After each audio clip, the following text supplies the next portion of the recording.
नमस्ते बच्चों, कैसे हो सब? सब बढ़िया। पाठ 4 गीतामृतम, इसके 6 श्लोक अपन ने पढ़ लिए थे। आज चलेगा 7वां श्लोक और आज इस पाठ की व्याख्या कंप्लीट हो जाएगी। यहाँ तक तो अपन ने कंप्लीट कर ही लिया था। यो माम पश्यति सर्वत्र सर्वं च मयि पश्यति तस्य अहम न प्रणश्यामि स च मे न प्रणश्यति। यो यानी जो, माम यानी मुझको, पश्यति यानी देखता है। ये बात कौन कह रहे हैं? कृष्ण भगवान। जो मुझको देखता है सर्वत्र सभी जगह, सर्वम च और सभी में, मई सर्वम च और सभी को, मई पश्यति सभी के अंदर मुझे देखता है। तस्से अहम न प्रणश्यामि, तस्से उसके लिए, अहम मैं, न प्रणश्यामि अदृश्य नहीं होता हूँ, मतलब उसको मैं हमेशा ही दिखाई देता हूँ क्योंकि वो सभी प्राणियों में मुझको देख रहा है। सच और वह, मैं मेरे लिए, न प्रणश्यति अदृश्य नहीं होता है। कहने का मतलब यह है कि जो व्यक्ति प्रत्येक आत्मा में परमात्मा को देखता है, परमात्मा भी उसका ख्याल रखता है और उस व्यक्ति को परमात्मा के लगातार दर्शन होते रहते हैं क्योंकि उसने कण कण में भगवान को माना है। यो माम पश्यति, जो मुझे देखता है, सर्वत्र सभी जगह, सर्वम च मयि पश्यति मयि और मुझ में, सर्वम सब कुछ पश्यति देखता है। जो सभी जगह मुझे देखता है और मुझ में सभी को देखता है। तस्से अहम न प्रणश्यामि, तस्से अहम उसके लिए, अहम यानी मैं, न प्रणश्यामि अदृश्य नहीं होता हूँ। सच और वह, मैं मेरे लिए, न प्रणश्यति अदृश्य नहीं होता है। मैं भी उसको दिखाई देता हूँ और वह भी मुझे दिखाई देता है। प्रश्न देखते हैं। पश्यति, इस पश्यति क्रिया का कर्ता कौन है? यो। पश्यति क्रिया का कर्ता कौन है? यो, और अलग करके लिखेंगे तो यह। इसका भी कर्ता वही है। प्रणश्यामि, इस प्रणश्यामि का कर्ता कौन है? अहम। प्रणश्यामि का कर्ता कौन है? अहम, और कोष्टक में क्या आ जाएगा? श्री कृष्ण। ये अहम किसके लिए आया है? श्री कृष्ण के लिए। इस प्रणश्यति का कर्ता कौन है? स। प्रणश्यति का कर्ता कौन है? स, या इस स की क्रिया क्या है? प्रणश्यति। ये देखो, यदि कहीं पर मध्यम पुरुष की क्रिया हो तो कर्ता भी मध्यम पुरुष का ही होगा, और उत्तम पुरुष की क्रिया हो तो कर्ता भी उत्तम पुरुष का ही होगा। इसमें ज़्यादा सोचने की बात नहीं है। यहाँ पर प्रणश्यामि, उसके लिए मैं अदृश्य नहीं होता हूँ। ये प्रणश्यामि क्रिया किसके लिए आई है? अपन सामान्य रूप से बोल देंगे श्री कृष्ण के लिए, परंतु ये उत्तम पुरुष की क्रिया है। उत्तम पुरुष एक वचन, तो उत्तम पुरुष एक वचन का कर्ता कौन होता है? अहम। कहीं पर भी अगर तुमसे पूछ ले, इस चीज को लिख लेना। जैसे पठसी, मध्यम पुरुष एक वचन, पठसी का कर्ता कौन है? तो हमेशा पठसी का कर्ता तुम ही रहेगा।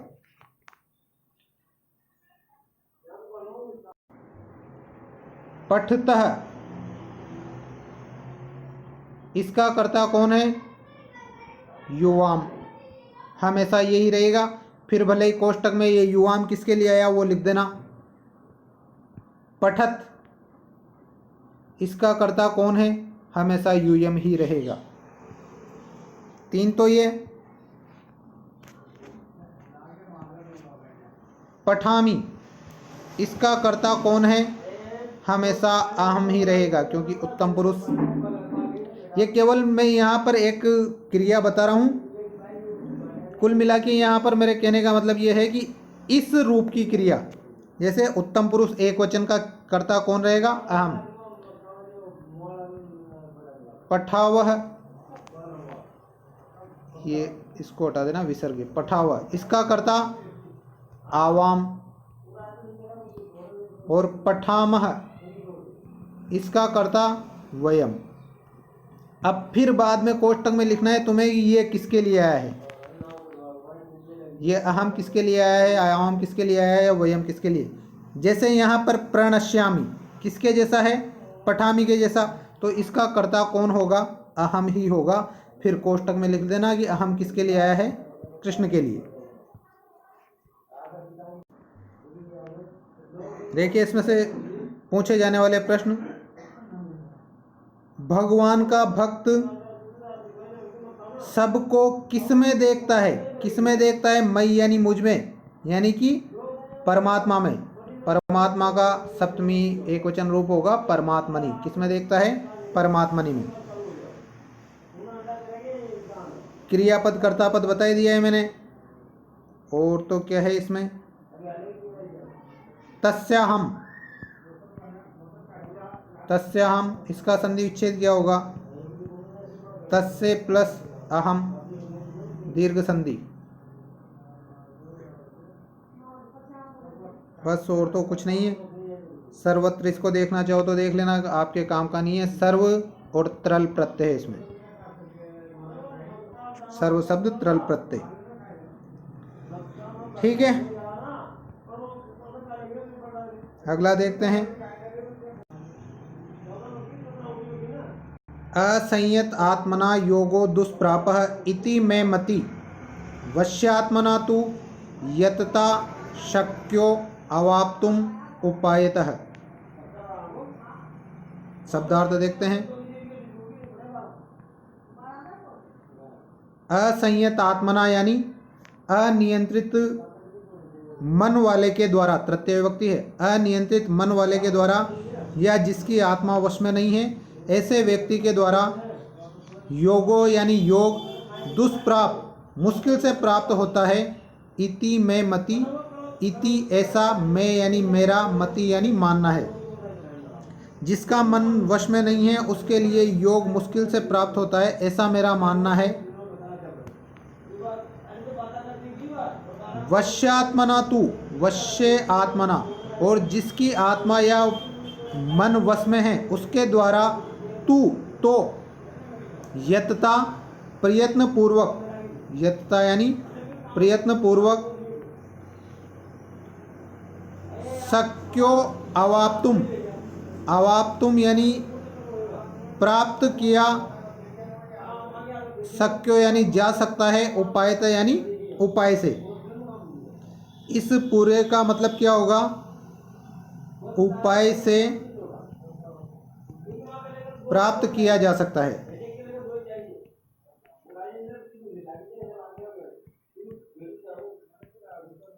जिसकी आत्मा वश में है या जिसका मन वश में है उसके द्वारा योग उपाय से और यतता प्रयत्नों से प्राप्त किया जा सकता है। आसानी से किसी को भी नहीं मिलता। जो वश्य आत्मा है उसको भी कुछ कर्म करने पड़ेंगे तभी उसको योग प्राप्त होगा। तो प्रयत्न के द्वारा और उपाय के द्वारा योग को प्राप्त किया जा सकता है। किसके द्वारा? वश्य आत्मा के द्वारा। जबकि जिसकी आत्मा वश में नहीं है, मन नियंत्रण में नहीं है, उसके लिए योग तो बहुत ही मुश्किल से प्राप्त होता है। इति में मति, ऐसा मेरा मानना है।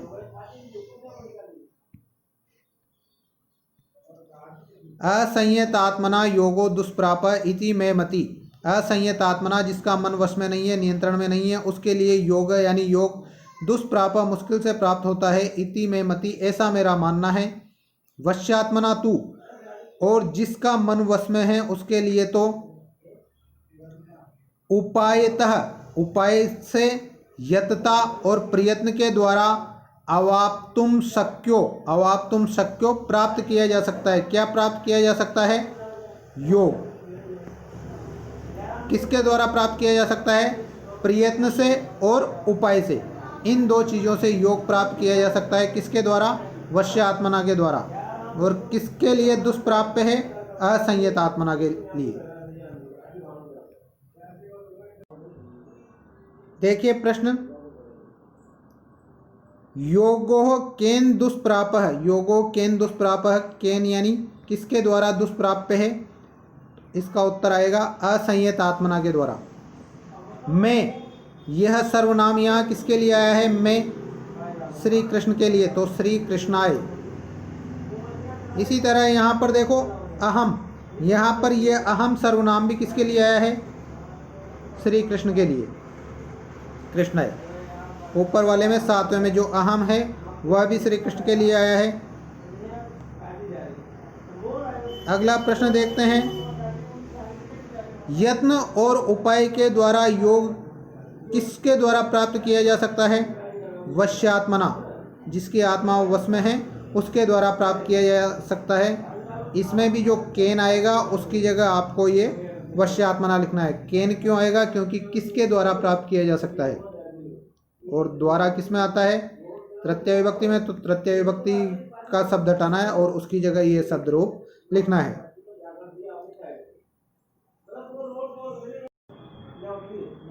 आगे देखो, दुर्लभ, इस दुर्लभ का पर्यायवाची क्या है? दुष्प्राप्य। समर्थ, समर्थ का पर्यायवाची क्या है इसमें? शक्यो। अवाप्तुम यानी प्राप्त करना, बाकी सब तो वो है ही सही। अगला देखते हैं, भक्ति योग, इसके भी 4 श्लोक हैं भक्ति योग के। पहला श्लोक है, संनियम में इंद्रिय ग्रामम सर्वत्र संबुद्धये ते प्राप्नुवन्ति मामेव सर्वभूत हिते रता। शब्दार्थ देखते हैं, संनियम में नियंत्रित करके, इंद्रिय ग्रामम, इंद्रिय ग्रामम यानी इंद्रिय समूह, ग्रामम का अर्थ क्या है यहाँ पर? समूह।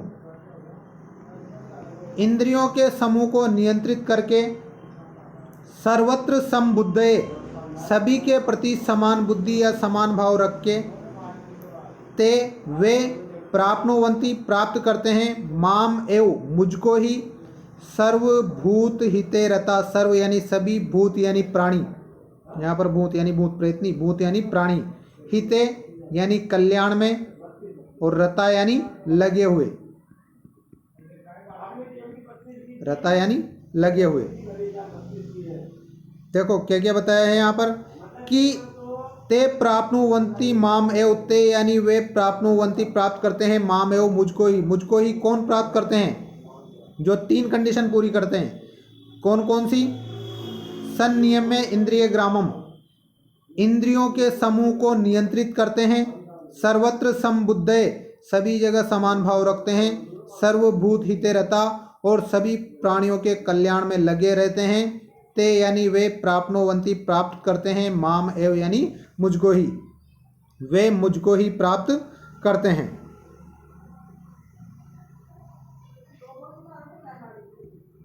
यहाँ पर माम, यह माम किसके लिए आया है? कृष्ण या परमात्मा? मुझको ही प्राप्त करते हैं मतलब या तो कृष्ण को या परमात्मा को प्राप्त करते हैं।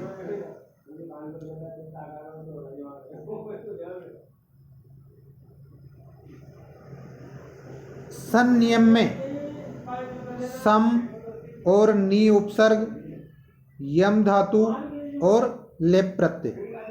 संनियम में ग्रामम का अर्थ क्या है? समूह। विशेष रूप से याद रखना, क्योंकि शब्दार्थ भी पूछे जाते हैं आपसे परीक्षा में, तो ग्रामम का अर्थ है समूह।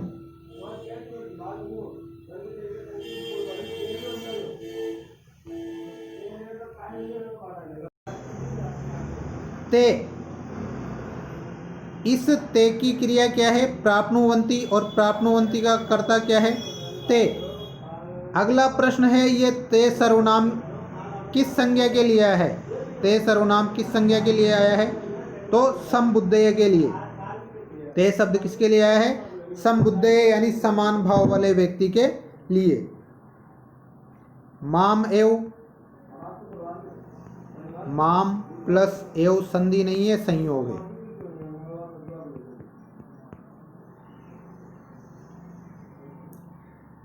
ठीक है, यही है इसमें। तो अगला श्लोक देखिए, इसमें केवल कुछ नहीं है, शब्दार्थ है, वो शब्दार्थ ही समझना है आपको। अद्वेष्टा, जो किसी से द्वेष नहीं रखता हो। सर्वभूतानां मैत्रः, सभी प्राणियों से मित्रता का भाव रखता हो। करुण एवं च, सभी के प्रति करुणा रखता हो। निर्ममो, जो ममता से रहित हो, ममता से रहित। यहाँ पर ममता का मतलब आसक्ति है, वो माँ की ममता नहीं है, आसक्ति, किसी भी चीज़ के प्रति आसक्ति, जो आसक्ति से रहित हो। निरअहंकार, जो अहंकार से हीन हो, जिसके अंदर अहंकार नहीं हो। सम दुख सुख, सम जो समान रहे, दुख सुख, दुख और सुख में समी, और जो समावान हो। उसका क्या, उसका ये है, ये वाली लाइन, सच में प्रिय, वह व्यक्ति मेरा प्रिय होता है। कौन कौन सा व्यक्ति भगवान का प्रिय होता है? अद्वेष्टा, जो किसी के प्रति द्वेष भावना नहीं रखता हो। सर्वभूतानां मैत्र करुण एवं च, सभी प्राणियों के प्रति मित्रता और करुणा का भाव रखता हो। निर्ममो, जो आसक्ति रहित हो। निरअहंकार, जो अहंकार से रहित हो। सम दुख सुख, जो सुख और दुख में समान रहता हो। समी, और जो सभी को समा करने की भावना रखता हो। सच में प्रिय, वह मेरा प्रिय है। मेरा मतलब कृष्ण का या भगवान का। ठीक है, अब इसमें तो क्या बताऊं, कुछ भी नहीं है इसमें तो।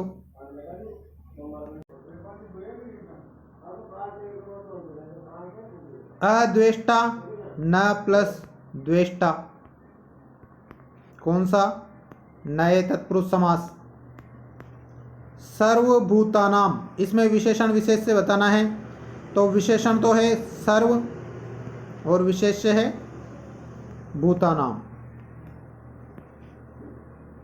ये विशेषण और ये विशेष्य।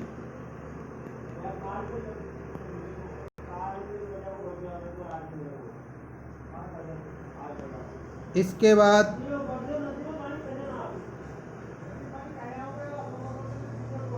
समाशील के लिए पर्यायवाची क्या है? समावान या समाशील।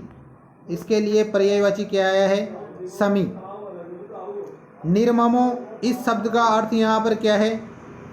आसक्ति रहित। ममता से हीन नहीं, आसक्ति से हीन। अगर ममता से हीन हो जाएंगे तो फिर एक माँ अपने पुत्र को कैसे पालेगी? तो आसक्ति से रहित मतलब किसी भी धन वैभव या किसी भी चीज के प्रति आसक्ति ना हो। भगवान के प्रिय व्यक्ति के गुण लिखिए, तो ये इतने सारे गुण हैं, इनमें से कुछ भी लिख देना, सब भगवान के प्रिय व्यक्ति के गुण है।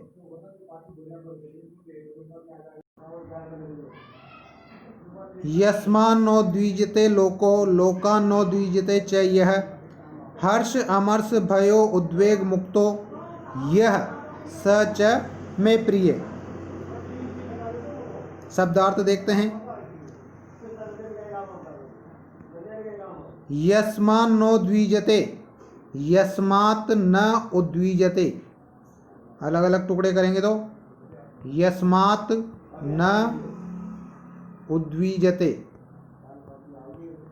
यस्मात् यानी जिससे, न यानी नहीं, उद्विजते यानी दुखी होता है, लोको यानी संसार, जिस व्यक्ति से संसार दुखी नहीं होता है। लोकान नो उद्विजते च, ये ऐसा का ऐसा ही होगा। लोकात न उद्विजते। लोकात यानी संसार से, न यानी नहीं, उद्विजते यानी दुखी होता है, ये यानी जो, और जो संसार से दुखी नहीं होता है। हर्ष अमर्ष भय उद्वेग है मुक्तो। हर्ष यानी खुशी, अमर्ष यानी क्रोध, भय यानी डर, उद्वेग यानी खिन्नता, इनसे जो मुक्त हो, मतलब इनका जिन पर असर नहीं होता हो, यह जो सच में प्रिय, वह व्यक्ति मेरा प्रिय है। भगवान के प्रिय के ये सारे लक्षण बताए गए हैं यहाँ से, ये पूरे के पूरे भक्ति योग में ही भगवान के प्रिय व्यक्ति के लक्षण बताए गए हैं। तो यस्मात् न उद्विजते लोको, यस्मात् जिससे, इसमें पंचमी विभक्ति है, जिससे न उद्विजते नहीं दुखी होते हैं, लोको यानी संसार के लोग, लोकात न उद्विजते च ये, लोकात और संसार से न यानी नहीं, उद्विजते च ये जो दुखी नहीं होता है। हर्ष अमर्ष भय उद्वेग मुक्तो, हर्ष यानी खुशी, अमर्ष यानी क्रोध, भय यानी डर, उद्वेग यानी उद्विग्नता या खिन्नता, इससे मुक्त ये जो व्यक्ति है, सच में प्रिय, वे मेरे प्रिय हैं। यस्मान नोदीजते, संधि विच्छेद देखते हैं।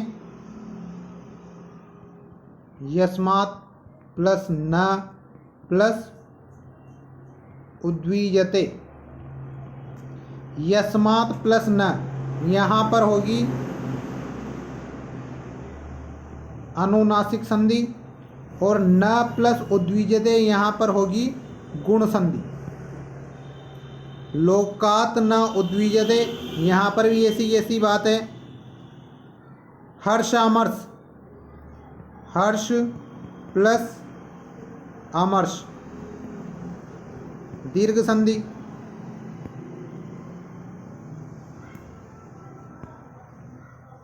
भयोद्वेगो, भयोद्वेगे, भय प्लस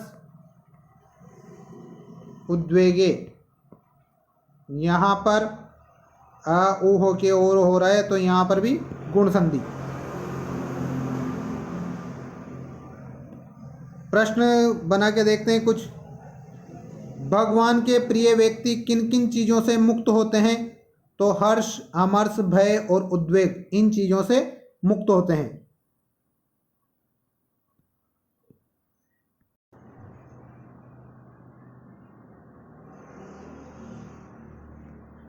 उद्विजते, यहाँ पर दोनों जगह उद्विजते है, तो इन दोनों क्रियाओं का कर्ता कौन है? ये यानी जो दुखी नहीं होता है।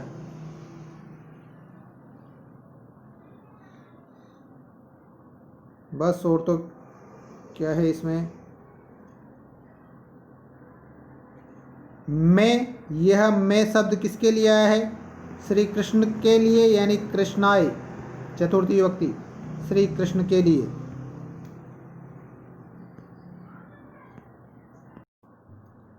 अगला, यो न हृष्यति न द्वेष्टि न शोचति न कांक्षति, शुभ अशुभ परित्यागी, भक्ति मानने, सच में प्रिय। भगवान अपने प्रिय व्यक्ति के और लक्षण बता रहे हैं। यो यानी जो, न हृष्यति, ना तो खुश होता हो, हृष्यति यानी खुश होना, ना तो खुश होता हो, न द्वेष्टि, ना किसी से द्वेष करता हो, न शोचति, ना शोक करता हो या दुख करता हो,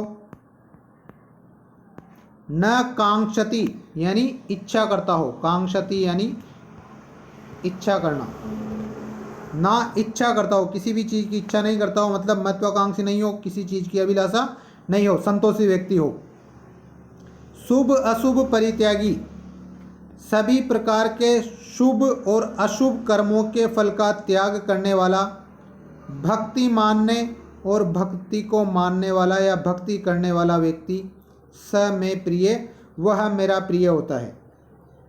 इसमें भी देखिए भगवान के प्रिय व्यक्ति के क्या क्या लक्षण बताए हैं। यो न हृष्यति, जो ना खुश होता हो, न द्वेष्टि, न द्वेष करता हो, न शोचति, ना शोक करता हो यानी दुख करता हो, न कांक्षति, ना इच्छा करता हो या अभिलाषा करता हो।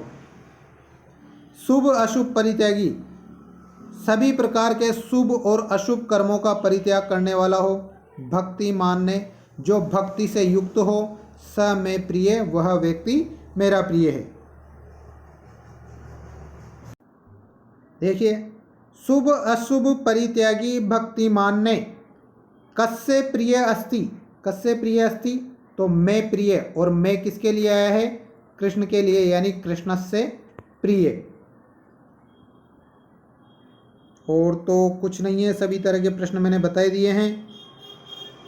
ठीक है, ये पाठ गीता अमृतम कंप्लीट हो गया है। अच्छी तरह से समझना इसको, एक एक शब्द का अर्थ मैंने बता दिया है। मेरे हिसाब से तो बहुत अच्छी तरह से समझाया है, और अगर फिर भी समझ में नहीं आया तो क्या बोल सकते हैं। LKG के बच्चों को पढ़ाते हैं ऐसे, जैसे तुम्हें 12th में पढ़ा रहे हैं। ठीक है, समझ लेना। धन्यवाद।